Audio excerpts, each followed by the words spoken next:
Hey everyone, and welcome to Harvest Online. We are so glad that you joined us this morning. And if you haven't heard, we have a special opportunity this afternoon for you to connect with us. We're going to have a drive-by event from 2 to 4 p.m. and we're going to be giving away brand new Harvest t-shirts. Our people love t-shirts. Yeah, I love t-shirts. Right? So if you want to come see us, we just want to say hi and give you a shirt. Also, some super exciting things that are happening. Yeah. Convoy of Hope.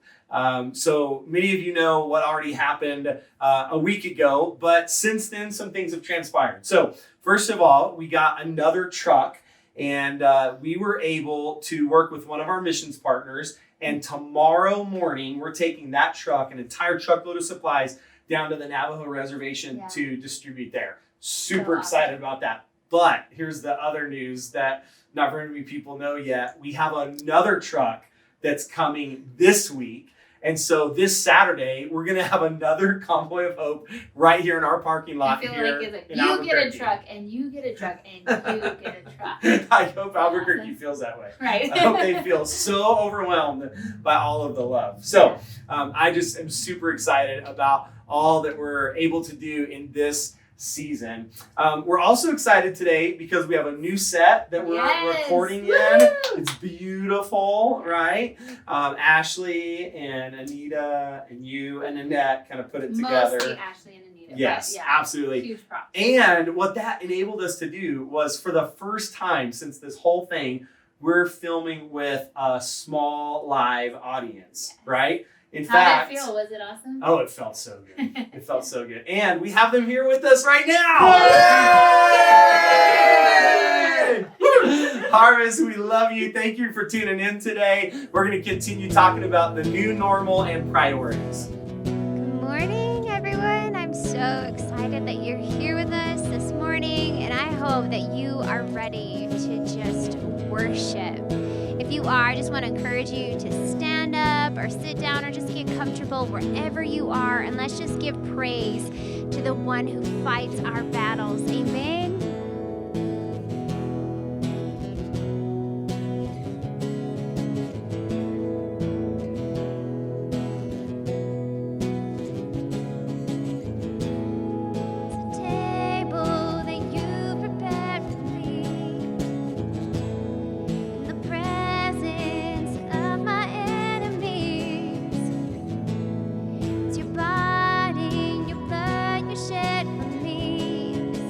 Find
It may look like I'm surrounded, but I'm surrounded by you. It may look like I'm surrounded, but I'm surrounded by you. It may look like I'm surrounded, but I'm surrounded by you. It may look like I'm surrounded, but I'm surrounded by you. It may look like I'm surrounded, but I'm surrounded by you. It may look like I'm surrounded, but I'm surrounded by you. It may look like I'm surrounded, but I'm surrounded by you. This is how I fight my battles. This is how I fight my battles. This is how I fight my battles. This is how. This is how I fight my battles. This is how I fight my battles. This is how I fight my battles. This is how.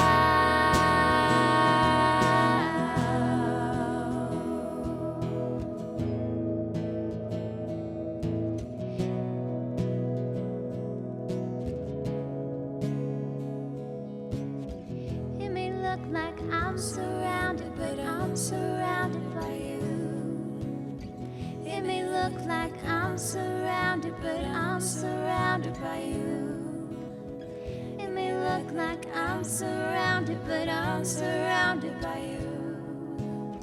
It may look like I'm surrounded, but I'm surrounded by you.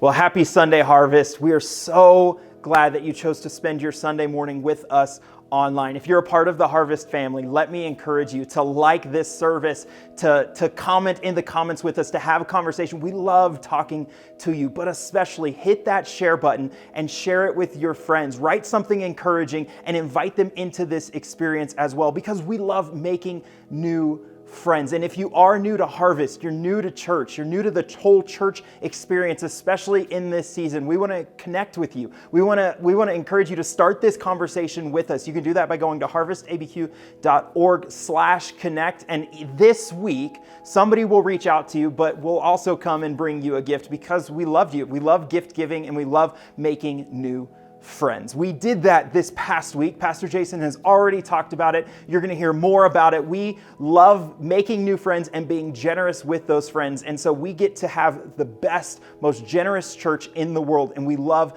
that you are a part of that generosity as well. And so if you're ready to make that commitment, to make that step, let me encourage you, be generous with us. Being generous is so much fun, and we love getting to do that with you, from Convoy, from delivering things to people's houses, to just all of the things here at Harvest that we get to do because you are generous, because Harvest, you are generous. That's a part of our new normal that we're so excited to get to talk about, that we've been talking about. And so now we're going to go to Pastor Jason to hear this week's message on the new normal. Welcome to Harvest Online. If you've been watching for any length of time, you've probably already noticed our new set. Isn't this amazing? If you like our new set, just throw me like a fire emoji or something in the comments to let us know. But we are just so excited to be with you today. And I am really excited because today I have a small live audience. This is awesome. It feels different. Pastor Tyler, for the last 10 weeks, it's been me and you and a camera. And I love you. Nothing against just preaching to you, but this is going to be really, really fun.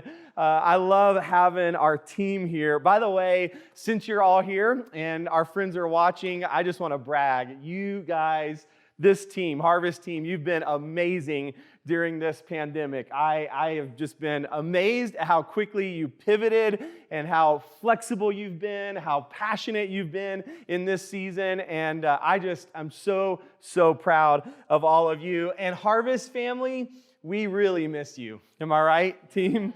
I mean, we really, really miss you. I know we got to see a bunch of you last week for Convoy of Hope. That was phenomenal. I'll talk about that in just a second. But today, this afternoon, we want to invite you to come and to visit. Our team is going to be in the parking lot this afternoon, and we'd love for you to come by, say hi, and we have a gift for you. We have the newest Harvest t-shirt. I'm so excited, and we're gonna give it to you today. All right, if you'll come through, we'll be set up. We'll have all your sizes. We'll give it to you. Really, we just wanted a touch point, and we wanted to remind you that we know you're there, and we're praying for you, and we love you. And hopefully, it's not too much longer until we're able to be back together in live services. But I can say this with confidence, and I mean this absolutely. The church has never been more open than it has been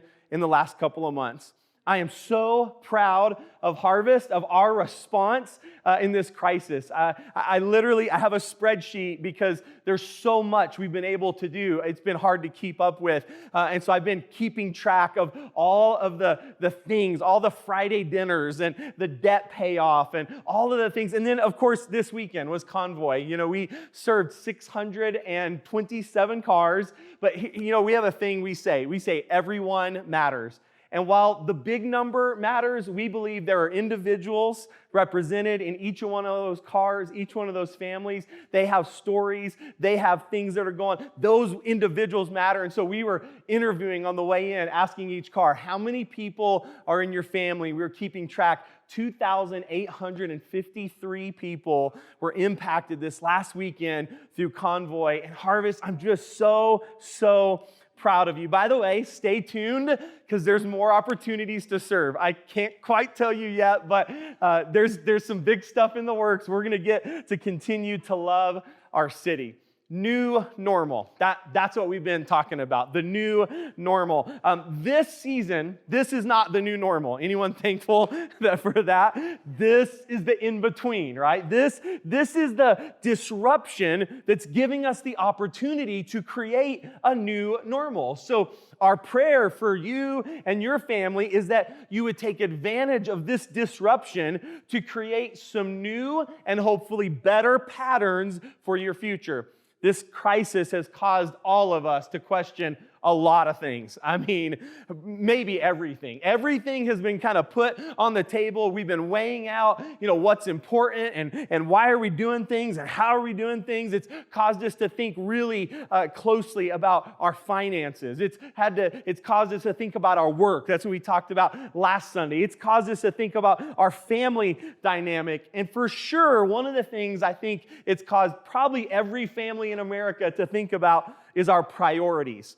It's like overnight things shifted. Overnight, things that we thought were important, all of a sudden we realized weren't nearly as important as we used to think. Things began to change. And that's what I want us to talk about today. New normal and our priorities. How do you determine what's the most important? How do you live a life that truly prioritizes the right things? And we've been saying this through the series, but all of us have patterns, all of us. And we naturally gravitate back towards those patterns, the things that we know. And here's what I know about this is we'll naturally gravitate back to the things that we prioritized.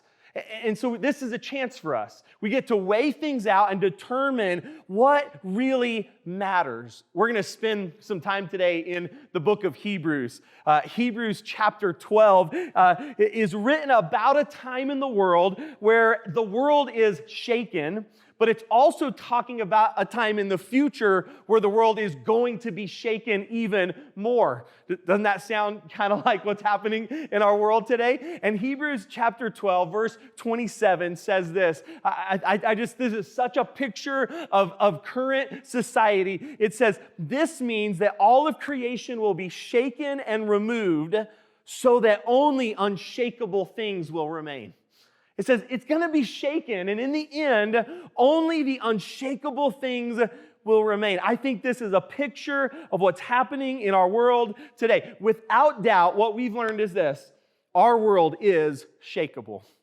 Our world is unshakable. Think back to January 1st. I know it honestly feels a lot further away than it really is. This has been a long year already. But think back to January 1st. We're starting the year. New year always brings anticipation. Things are changing. The slate is wiped clean. Whatever the year before, looked like, now we have a chance at a new year. Here we go. And at Harvest, it was no different. The first Sunday of the year, January the 5th, we have a tradition called 6-minute sermons. And we brought in, a bunch of our own people. We had these sermons, and all of them, the theme was this. You remember it was all in. And speaker after speaker after speaker challenged us.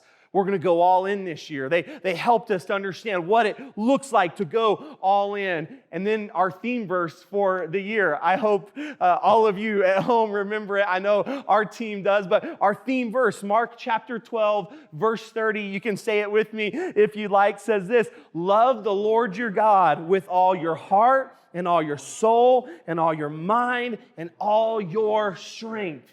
That's how we started the year. I don't know how anyone else felt, but I started like, we're all in. Let's go, right? Come on. This is the year. We have all these dreams, these things that we think are going to happen. And I don't know, I was all in. My family was all in. I know you were all in. We were ready to go. In fact, looking back, I just have to laugh because I saw so many preachers who took the 2020 and took that idea and they talked about how this will be the year of clarity, right? The year of 2020 vision. Can I just tell you, that's happening, but not the way we thought it was going to, right? It's happening. We're getting more clear because everything is being shaken, and only the things that will remain, right? Only the unshakable is what's left. The world began to shake. I don't know if anyone likes this game. It's called Jenga. This can be a frustrating game. And I thought about this because, this is what 2020 started like. Okay, 2020, the January 1st, the slate's clean. We're starting, and even I did. I'm like, this is going to be a great year. And then March came along, right? And slowly things began to kind of unravel. And when you play this game, the first couple of pieces, they're fairly easy. My wife's really good at this. I probably should. Oh, there we go. So we'll just pretend that this was March, and we got word that there was a virus over in China, and we said, oh, it's so far away. We don't have to worry about it. We logged into our 401k. We said, we're still strong. We all said, we still have jobs. In fact, I don't know if you remember, but it was sometime in March where all of a sudden we had the lowest unemployment in like the last 2 or 3 decades. And we were celebrating, right? And then the first, couple of people in our country began to get the virus. And then, things began to happen. And all of a sudden, a couple of people lost their jobs. And all of a sudden, this world that we thought was intact, unshakable, all of a sudden, it began to miss some pieces, right? And then the world began to shake. And for many of us, this is what it feels like right now. Everything has been shaken, and only the things that are unshakable remain. Now, I'm actually here to encourage you. Don't let this discourage you, okay? I'm here to encourage you because this is what I see. I see an opportunity. I see an opportunity for us to create a new normal. I see an opportunity for us to build on the right foundation. I see an opportunity out of Hebrews chapter 12, verse 27, that unshakable things can remain. I see a chance for us to rebuild. But I think it would be wise for us to reflect on our priorities as we start this process of rebuilding. So how do we determine the right priorities? In the business world, there's something called the Eisenhower Matrix. It's a simple framework for deciding what to give your attention to. You know, in this course of a day or a week or a month, how do you determine what gets your attention? And this matrix, it's named after our 34th president. That's why it's called the Eisenhower. Dwight Eisenhower.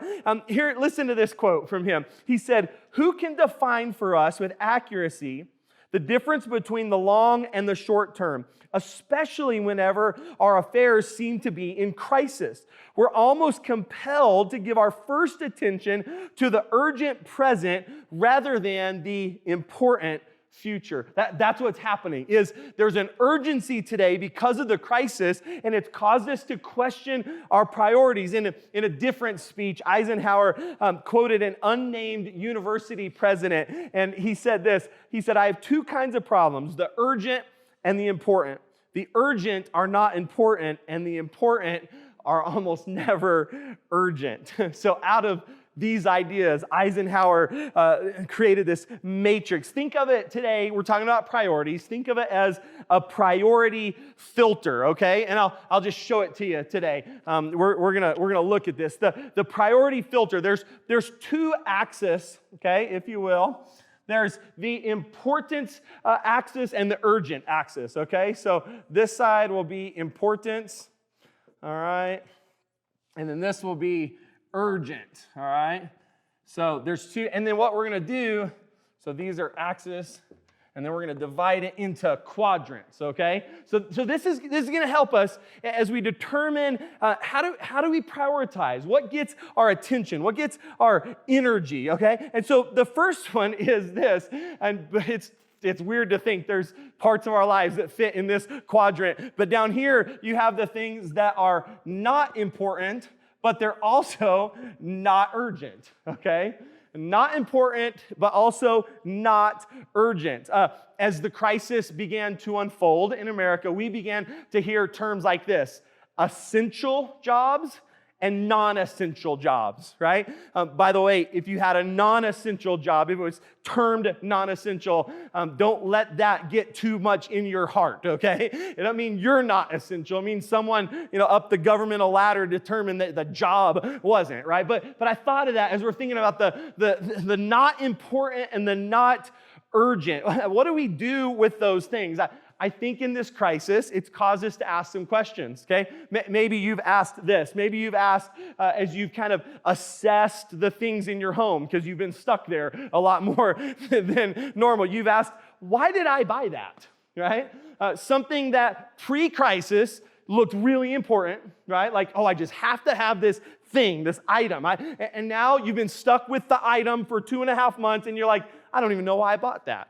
I don't even like it. I don't like the color. I don't like, whatever it happens to be. Or maybe you've looked and you've said, do I really need that, right? We're because our priorities are shifting. Or I know a lot of people ask this, how many do I need, right? Early on, when all the toilet paper was flying off the shelves, right? There were some people that were going, how much toilet paper do I need? I'll just have some fun with this. I've noticed, I've kind of been the primary grocery shopper during the crisis.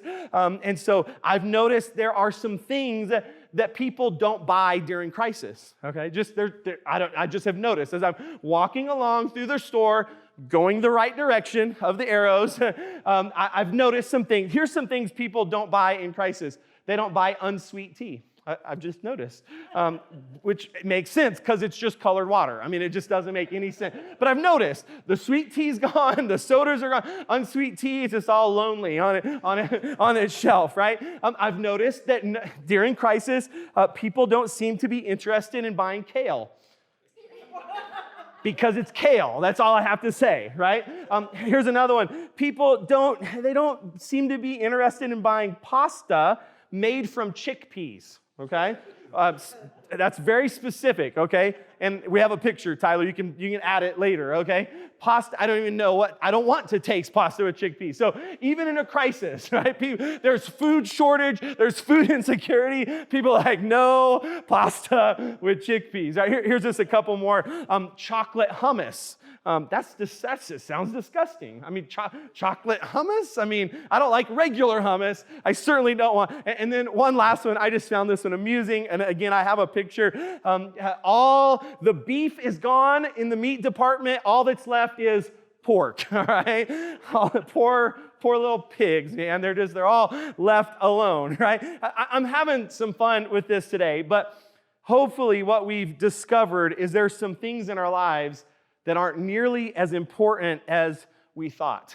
So what do we do with the things as we discover they're not important and they're not urgent? What we do with those things is we delete them.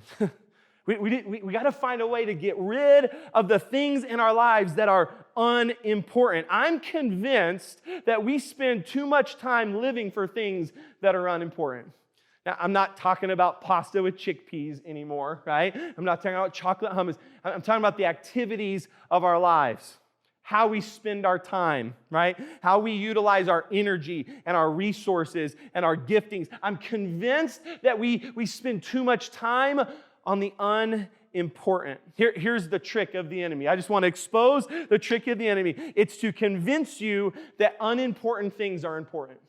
If he can convince you to spend your energy on unimportant things, then you'll never get to the important things. And that's exactly what Satan wants to do. He wants to stop you from living the life that God has called you and created you for by just simply keeping you all wrapped up in all of these unimportant things.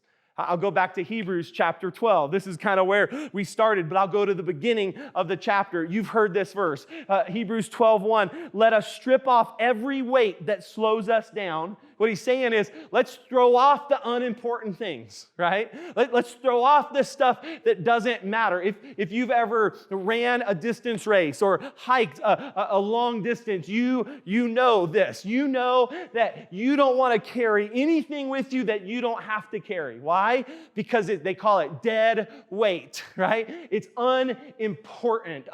So we gotta figure out how to throw off the stuff that's unimportant. So I'm encouraging you today, let's use this season to lighten the load for the new normal.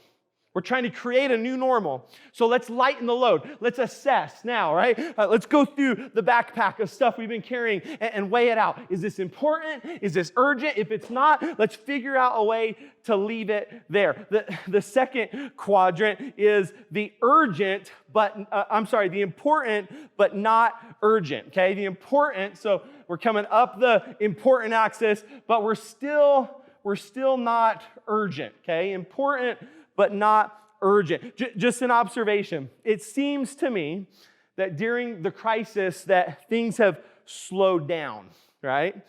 People are at home more and they're not having to rush around and get to work. The roads, if you've gotten out on the roads, are not quite as congested. And just overall the pace, right? Even like in the grocery store, even with the arrows, even with all, it's a little bit of a slower pace. And before everyone was just running, right? The pace was, it was almost too much to keep up with.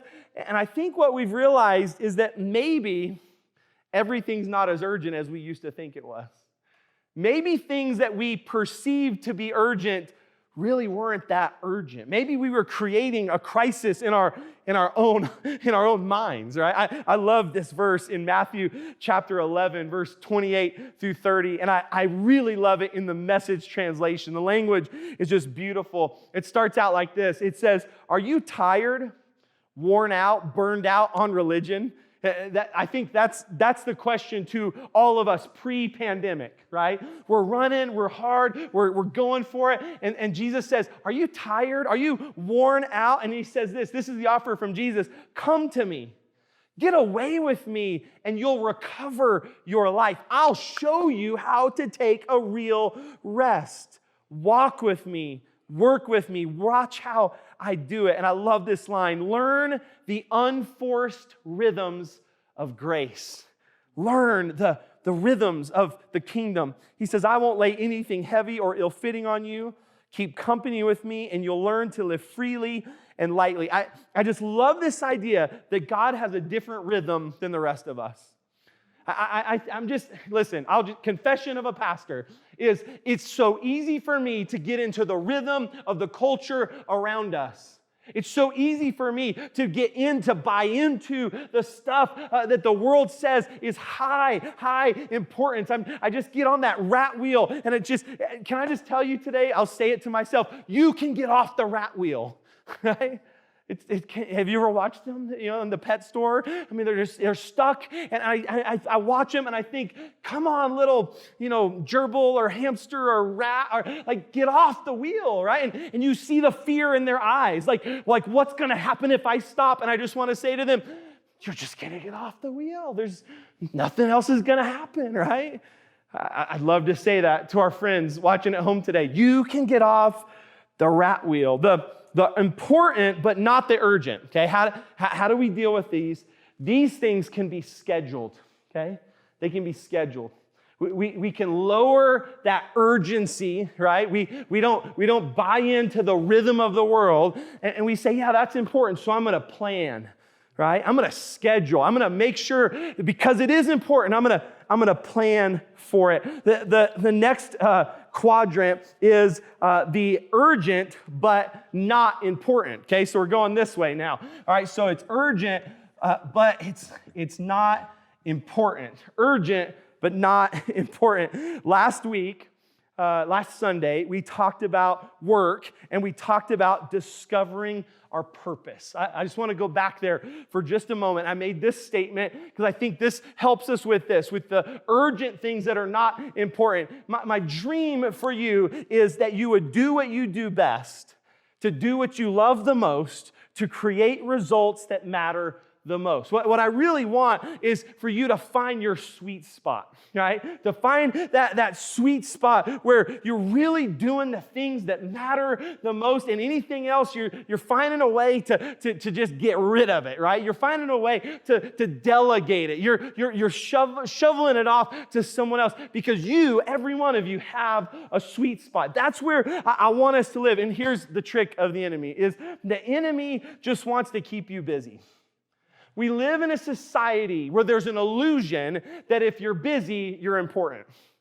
There's an illusion that if you're busy, you're accomplished, right? There's an illusion in our world today that if you're busy, you're better than someone who's not busy, right? I mean, there's all of this, and I'm trying to help set you free today that there are things in your life, right, that are in this quadrant that you can delegate them. You can say no to them. So I'll say it this way. We have to learn to say no to good things so we can say yes to the God things. That's really where we're talking about priorities. How do we tap in to the things that God has created for us to do? And then finally, we've got the important and the urgent. Okay? It's both. It's the important and the urgent. This is where we want to live, guys. This is where we want to spend 98% of our time, of our energy, of our resources. Listen again in Hebrews chapter 12, to the rest of the verses. So it says, let's throw off the weight and the sin that entangles. And then he says this, and let us run with endurance the race that God has set before us. That's this quadrant. Let's run the race you were created for. Let's run the race, the one that you are specifically designed for. This is where we spend our time. But church, I want to remind you today, we have a very important and very urgent job to do. In the middle of all of this, because here's what crisis does. Crisis tends to cause us to turn inward. Crisis tends to cause us to think about our bank account, our job, our family, our health. And I just want to open you back up today. I want to open your heart and remind you that as followers of Jesus, we have an extremely important job and an extremely urgent job. In Matthew chapter 28, Jesus is with his disciples. He's getting ready to leave the earth. He's giving some final instructions to the disciples. I've always thought this, that final instructions, they carry weight. I mean, if I know that this is the last thing I'm about to tell you, I'm going to think long and hard. I'm not going to make any jokes, probably. I'm going to make my words count. And this is what Jesus said. He said to the disciples, he said, I've been given all authority in heaven and on earth. So he's letting them know, like, I'm backing you up on this. I have all authority, heaven and earth. And so he says, therefore, go and make disciples of all nations, baptizing in the name of the Father, the Son, and the Holy Spirit. Teach these new disciples to obey the commands I've given you, and be sure of this, I am with you always, even to the end of the age. I picked this version of the Great Commission because of that last part, right? Because I love the promise. Because you know what? In the middle of pandemic, in the middle of coronavirus, some of us need to be reminded we have an important job, we have an urgent job, but Jesus said, He promised, He said, you can go and do this. I have all authority in heaven and on earth, and I'm with you. He was looking into the future. He was looking at 2020, the year we all started out like, I'm all in, let's go. And then everything crumbled. And Jesus, I'm just telling you, He's saying to us today, I am with you always. Everything that we do, everything, we're talking about priorities, everything we do should connect back to Matthew 28, to Jesus' command to go and to make disciples. We have such an opportunity. I've been saying it the last couple of weeks. It's never been easier. It's never been easier to bring hope.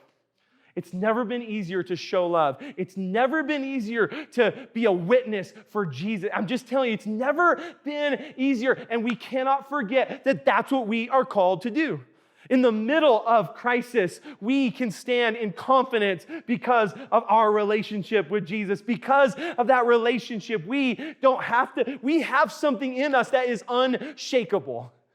We can stand on that promise. Everything should come back to this. So we have a chance to completely redo our priority filter as we start to create a new normal. And I love this matrix, and I hope it helps you today. But I just think there's one thing that's missing. I want to add one thing to the Eisenhower matrix. Nothing, again, he's smarter than all of us combined, I'm sure. But one thing, it's an overarching scriptural principle. Matthew chapter 6, verse 33. But seek first His kingdom and His righteousness. Think of that as the banner over all of this. Over all of this is Matthew 6:33. Seek first. Seek first. This is the overarching principle. I just want you to consider today, all of us, let's ask ourselves this question. Who is first in our lives? Who's first? Who's in first place? Listen, there are so many things to seek after in this life. So many. They're not bad things. Marriage, right? All the wives would say, you better continue to seek after this relationship, right? Children, I love that I have my own girls here today, and Gabby and Angel. I love that. Listen, that's a worthwhile thing to seek after, to pursue, right? We should be doing that. Your job is important, okay? Your job, whether they said it was essential or not, right? It's important. It's okay to have the passion for your job, to pursue advancement, to pursue, the success there. And then here's where we usually start getting off track. We pursue finances, and we pursue the stuff that you can get with finances, and you pursue the achievements, and you pursue adventure. There's so much to pursue. And I just want to be clear, none of this is wrong. It's not wrong. God put inside of you desires. He put stuff inside of you, and you want to pursue that because He created you. He created you to like those things and to want those things. But let me also be clear that Jesus wants to be first. He didn't say don't seek anything else. He said seek first the kingdom and righteousness. First, seek these things. Then, and I'll show you in the verses that precede this verse. In verses 31 and 32, he says, do not worry, what shall we eat, or what shall we drink, or what shall we wear? Those are things that you can pursue, right? What am I going to eat? What am I going to drink? What am I going to wear? Where am I going to live? Where's my kids going to go to school? Where's my job? All of these are things. He says, don't worry about those things, right? He says, for the pagans run after these things, and your heavenly Father knows that you need them. In fact, there's a promise attached to this. Then he says, seek first the kingdom and his righteousness, and all of these things will be given to you as well. Therefore, don't worry about tomorrow, for tomorrow will worry about itself. Each day has enough trouble on its own. Isn't that good news? We don't have to pursue all the other stuff. We pursue the first thing. If we put Jesus first, he takes care of all of the other things. So today, I'm asking us, let's make two commitments, just two commitments. Number one, let's put Jesus first. Let's put Jesus first. In fact, in just a minute, I'm going to lead you in a prayer. And you can pray it at home. You can pray it with us. It's a prayer to put Jesus first. And then let's focus our energy on the most important things. Let's run our lives through the priority filter by starting with Jesus first and then evaluating what is the most important and what is the most urgent. And then let's run the race that has been put before us. This means we're going to have to delete some things. We're going to have to delegate some things. We're going to have to schedule some things. But all of that means that we get to do what we were created for. I'm telling you, that is a sweet spot. So let's put Jesus first this morning. If you're at home and you'd like to put Jesus first, I'm just going to lead you in a prayer. You can say it right there in your living room, and let's put Jesus first. All you have to do is, I'll pray. You pray after me. Say, Jesus, why don't y'all help me? Jesus, I'm sorry for my sins and all I've done wrong. I trust you. You are unshakable. I believe you died on the cross and rose again so I could be forgiven. I give my life to you. I hold nothing back. I'm yours, and you are my Savior. In Jesus' name, amen.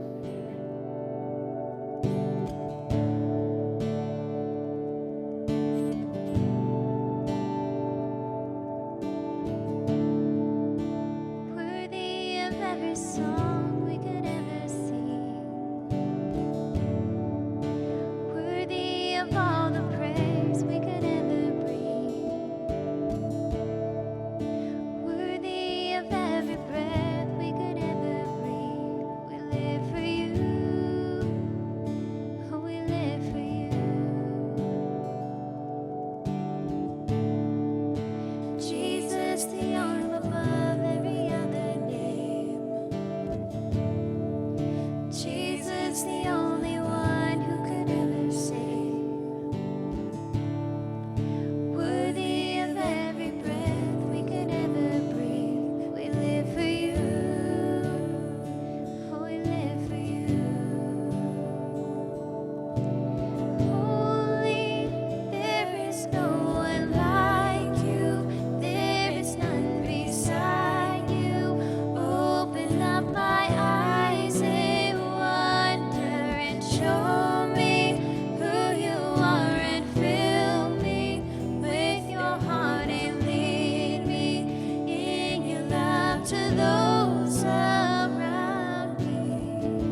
and I will put my trust in you alone, and I will not be shaken. I will build my life upon your love.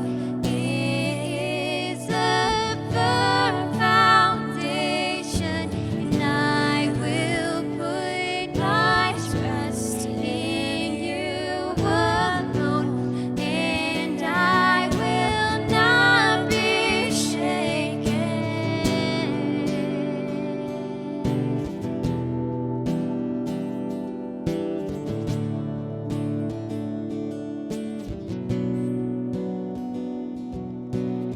Holy, there is no one like you. There is none beside you. Open up my eyes in wonder and show me who you are, and fill me with your heart and lead me in your love to those around me.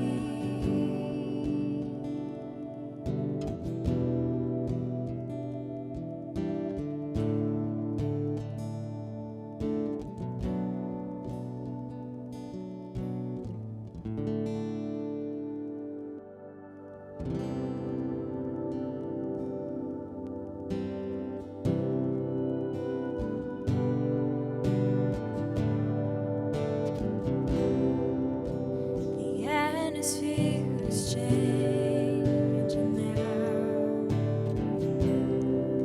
for the Spirit of the Lord is here. The evidence is all around that the Spirit of the Lord is here. The atmosphere is changing now, for the Spirit of the Lord is here. The evidence is all around that the Spirit of the Lord is here. Overflow in this place. Fill our hearts with your love. Your love surrounds us. You're the reason we came to encounter your love. Your love surrounds us.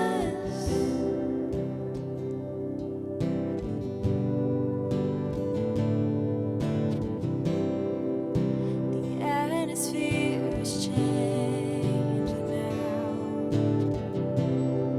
for the Spirit of the Lord is here. The evidence is all around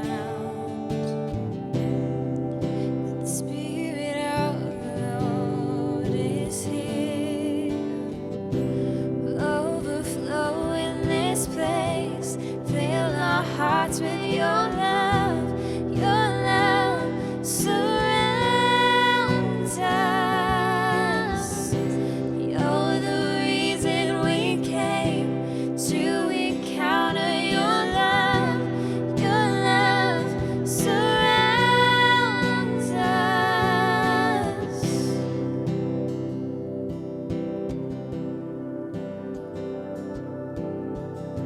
Spirit of God, fall fresh on us. We need your presence. Your kingdom come, your will be done here as in heaven. Spirit of God, fall fresh on us. We need your presence.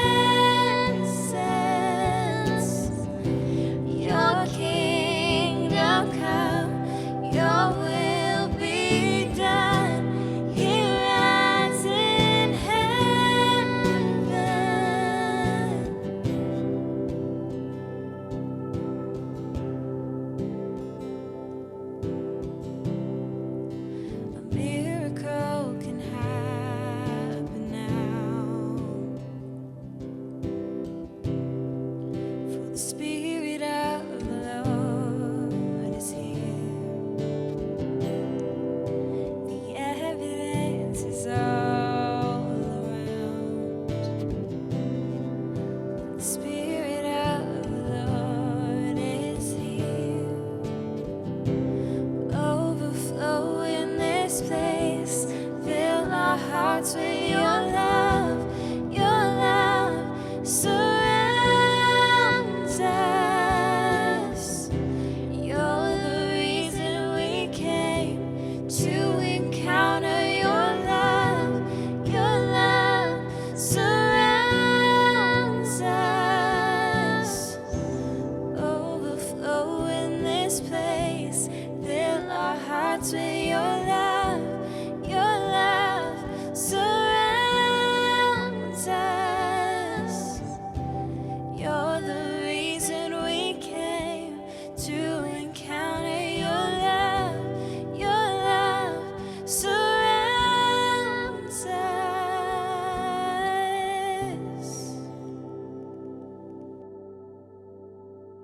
Hey Harvest, thanks for tuning in today. I hope you had a wonderful Sunday as we explore the new normal and priorities. Now, don't forget, come see us this afternoon from 2 to 4. Get your free Harvest t-shirt, and most of all, come say hi to us. We can't wait to see you. Whatever you're doing this week, however things go, may the Lord bless you, keep you, cause his face to shine upon you, give you grace now and forever. Harvest, go be the church.